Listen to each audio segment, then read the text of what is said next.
اسكندرية دي مش مجرد مدينة، دي حالة خاصة. إحساس أول ما تدخله تحس إنك في حتة مختلفة تماما. بحر هنا مش زي أي بحر، ليه ريحة وليه طعم وليه صوت بيرتاح له القلب على طول. أول ما الهوا يلمس وشك تحس كأنك خدت نفس عميق من راحة البال. الصبح الشمس بتصحى على الموج ونور الشمس كده بينعكس على المية وكأنه ماس بيلمع. البحر بيفضل صاحي على طول، ناس بتتمشى بتجري أو حتى قاعدة على سور البحر بتحكي للبحر أسرارها. ده بقى احلى جو الاسكندريه بالنسبه لي. الدنيا عماله تشتي، سقعه وهوا، وزي ما انتم شايفين كده الغيوم عامله ازاي.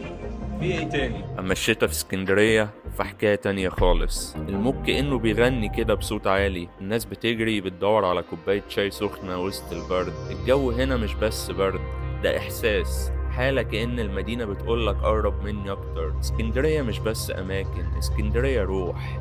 اللي زارها مرة قلبه دايما هيفضل فيها، واللي عاش فيها عمره ما هيفكر يسيبها. يعني جمال البيوت اللي ورايا ده انا شفته في ايطاليا. ايه الجمال ده؟ في النمسا. اسكندريه عظمه.